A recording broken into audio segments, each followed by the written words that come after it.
Bismillahirrahmanirrahim. Wassalamualaikum warahmatullahi wabarakatuh. Waalaikumsalam warahmatullahi wabarakatuh. Baik, terima kasih untuk hadirannya hari ini, sore ini Bu. Jadi hari ini kita akan membahas masalah pengasuhan dan pendidikan anak. Jadi di sini kita akan membahas masalah cara-cara yang dapat dilakukan orang tua dalam membantu anaknya agar sukses di sekolah, ya. Jadi kan sebelumnya itu kita pernah bahas masalah pengasuhan dan pendidikan anak yang memahami perilaku anak. Itu kan sudah kita pernah bahas toh? Sudah. Kemudian menjadi orang tua lebih baik itu kita sudah pernah bahas juga. Saya ingin tanyakan apakah ibu-ibu sudah menerapkan beberapa yang sudah kita bahas di rumah? Maksudnya beberapa hal yang setidaknya satu atau dua hal yang pernah kita bahas, ibu sudah terapkan di rumah atau bagaimana? Oke. Jadi bagaimana kalau umpamanya kita kan dulu pernah membahas masalah memahami perilaku anak. Salah satunya itu kan kita yang punya anak yang masih kayak sekolah, apa yang harus kita lakukan kayak SD, SMP, SMA, itu kan perlakuannya berbeda kok. Sebenarnya kita sudah pernah pelajari. Sekarang apakah ibu sudah menerapkan aturan itu atau bagaimana? Sudah menerapkan. Sudah. Kemudian bagaimana respon anaknya? Baik. Respon anaknya baik. Ya. Kemudian kalau bagaimana kalau umpamanya tanggapan dari bapaknya gitu dan orang tuanya, bagaimana, mendukung tidak? Mendukung. Oke. Kemudian mungkin ada beberapa mungkin yang belum menerapkan nih. Jangan sampai mungkin pada saat selesai pertemuan habis itu pulang lupa nih. Toh, jangan sampai ada yang seperti itu. Jadi untuk yang belum pernah menyampaikan itu, kita harusnya belajar untuk memahami bagaimana ini kan dilakukan supaya anak-anaknya kita bisa sukses di sekolah. Jadi jadi langkah selanjutnya itu bagaimana cara membantu anak sukses di sekolah itu, yang selanjutnya itu kita harus tahu pentingnya PAUD itu bagaimana, ya. Jadi kita akan main permainan namanya pesan berantai, ya. Pesan berantai. Jadi saya akan bagi dua kelompok, saya karena sedikit ya banyak orang. Jadi kita bagi saya dua kelompok, Pak. Kita bagi. Oke, saya bisik ketua sini dulu nih.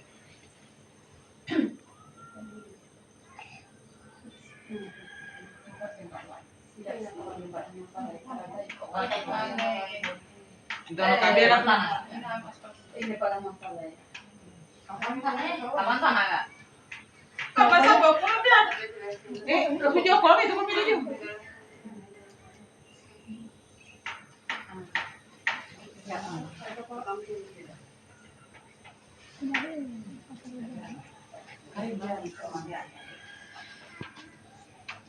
Tuh nyari enggak? Ini Kita terakhir. Oke, siapa? Oke, betul. Oke, betul dua-duanya, tepuk tangan. Ini jika ini kita ilustrasikan, jadi semakin cepat anak mendapat pendidikan, maka semakin bermanfaat bagi anak, ya. Kemudian salah satu cara mempercepat anak mendapat pendidikan adalah masukkan PAUD, begitu, ya. Oke. Langkah ketiga, kita akan mempelajari masalah manfaat mengikuti kegiatan PAUD. Siapa anaknya yang masuk PAUD sekarang? Siapa yang masuk PAUD anaknya? 1, 2. Kita 3 orang. Terus ini ada, jadi kalau untuk Kecamatan Barangka itu saya cek itu PAUD-nya itu ada 12 untuk Kecamatan Barangka. Jadi maksudnya untuk Kecamatan Barangka. Jadi kalau untuk kita yang terdekat kalau kita itu yang terdekat itu kan ada Wuna itu ada dua TK. Jadi apa ini, TK Kebawolumele dengan TK Wunajaya. Kemudian ada di Lafinya 1, PAUD Humaira. Oh,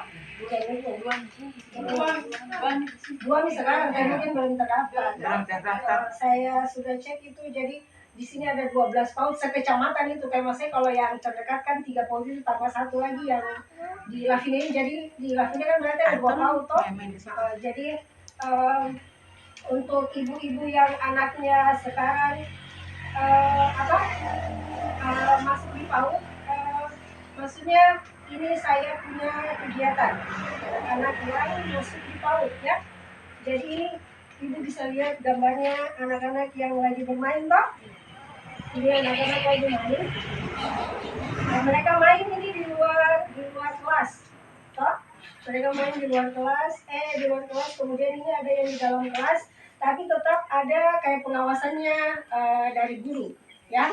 Jadi itu bagusnya kalau kita sekolah di PAUD, karena kita bisa belajar kayak kita punya teman baru kan gitu. Kita bisa bersosialisasi, kemudian kita bisa, anak-anak itu bisa belajar bagaimana kayak umpamanya berteman itu yang bagus gimana toh begitu. Intinya kalau di PAUD itu dia tidak ada yang diajar kayak berhitung dipaksa begitu toh. Jadi kan kadang itu kalau umpamanya kadang ada di TK itu kan orang-orang tua kalau kita mau datang jemput anak begitu, tiba-tiba ada kita lihat anak orang tua juga yang mau jemput anaknya, kita cerita nih langsung gosip nih, akrab nih toh begitu. Terus bisa berbagi pengalaman, memiliki waktu untuk melakukan kegiatan rumah tangga. Kalau anak sudah sekolah kan kadang di rumah sepi nih toh sepi. Jadi oke, kemudian langkah selanjutnya itu mengidentifikasi lembaga PAUD di sekitar tempat tinggal. Jadi karena di sekitaran tempat tinggalnya kita ini kan ada tiga PAUD ya, empat, dua langsungnya dua lunak. Jadi yang mana di sini kayaknya yang semuanya PAUD Lavina ini kayaknya di, atau ada di tempat lain? Yang di sini toh yang saya tanyakan itu ada tidak kendalanya begitu selama anak-anak masuk? Ini tapi nyala Papa. Tidak ada masalah. Oke, aman. Kayak umpamanya dari sekolah ada biaya kegiatan begitu, atau umpamanya dia kalau transportasi kan ibu antar jemput toh. Atau dari PAUD-nya sendiri yang kan kadang biasa dijemput ya, biasa diantar dengan guru. Oke. Tapi kalau umpamanya kayak kegiatan-kegiatan begitu, maksudnya kalau ada kegiatan begitu, ibu-ibu kadang kan kita kan kalau di PAUD itu banyak kegiatan sekarang kok. Kayak umpamanya anak-anak pakai kayak festival karnaval gitu. Biasanya itu langkah kelima itu membantu anak sukses sekolah. Sebelum itu saya tanya dulu, kira-kira menurut ibu-ibu sebagai orang tua, bagaimana cara membantu anak-anak itu sukses di sekolah? Bagaimana menurutnya ibu? Satu saja. Menurut ibu, bagaimana caranya kita itu membantu anak sukses di sekolah? Bagaimana kiat-kiatnya? Apa yang harus ibu lakukan supaya anaknya kita itu berhasil di sekolah? Mendukung. Oke. Ada lagi yang lain? Mendukung harus Belajar. tidak harus kita harus komunikasi dengan gurunya, harus kita Oke. kita harus Jadi harus kalau bertanya juga sama gurunya. intinya seperti itu.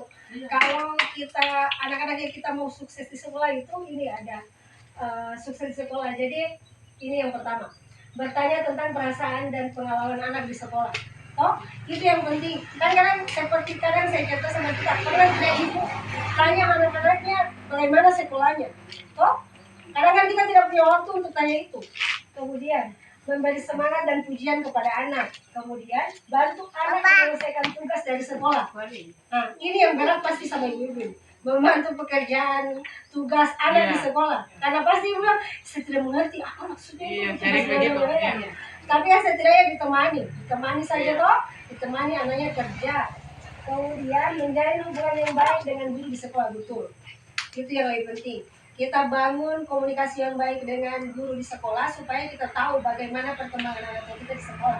Gitu? Jangan sampai kita tidak tahu anaknya kita ternyata tidak, maksudnya dia tidak kurang aktif di sekolah, toh umpamanya. Oke. Jadi selanjutnya kita akan bahas masalah yang 6, menjangkau eh, program bantuan sosial bagi pendidikan anak. Kan sekarang itu banyak bantuan untuk pendidikan anak. Bukan ada sekarang apa KIP, kemudian apa PIP. Yang itu sekarang tuh yang banyak bantuan sekarang yang dari sekolah.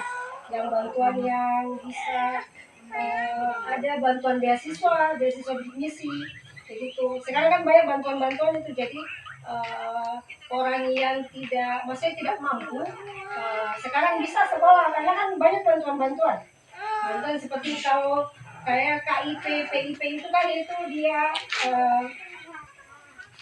bisa didapat itu biasanya kan dari sekolah tuh, intinya dia masuk data DTKS, ada data DTKS-nya.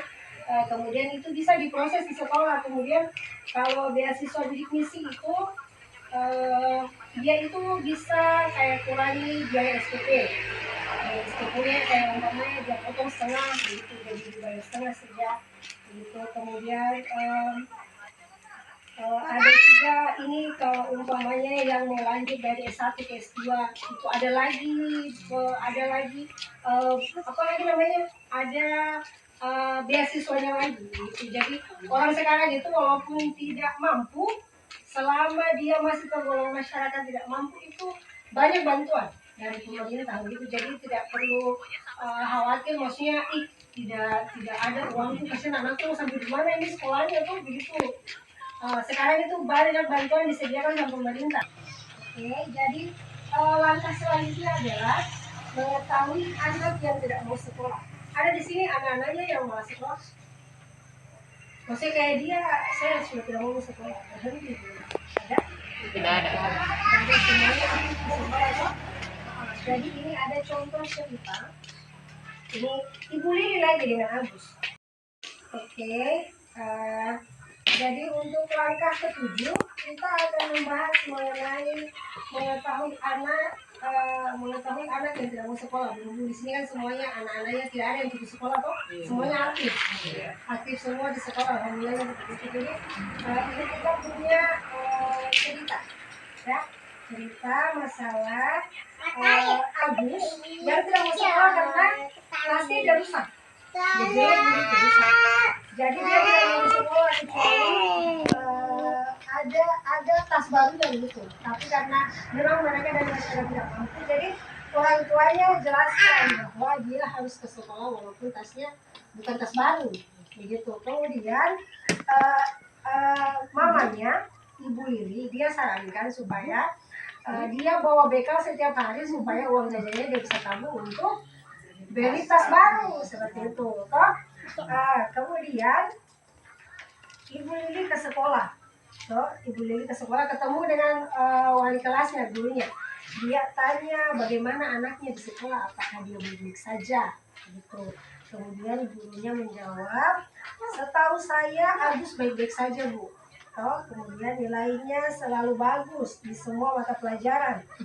Kemudian Ibu Lili menjelaskan bahwa dia minta gurunya nasihati anaknya supaya anaknya tidak mau bawa bekal di rumah di sekolah. Karena anak-anak itu belum mau kok, apalagi anak laki-laki nih bawa bekal di sekolah.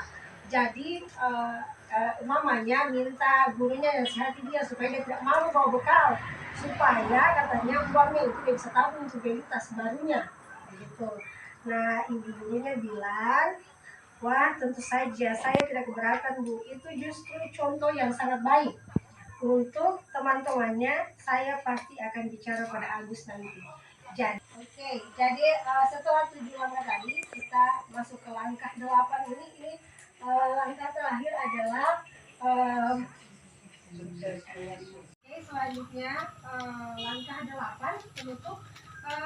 Ibu bisa lihat di situ sukses mengasuh dan mendidik anak. Salah satunya adalah berusaha menjadi orang tua yang lebih baik lagi, kemudian memberikan perhatian yang lebih banyak terhadap perilaku baik anak, kemudian tidak menggunakan kekerasan.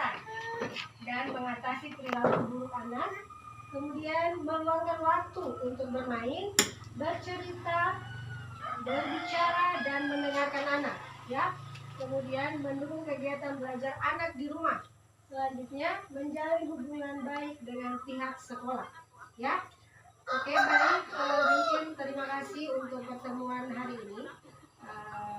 Terima kasih atas kesempatan yang diberikan juga kepada saya untuk menyampaikan materi, dan tepuk tangan untuk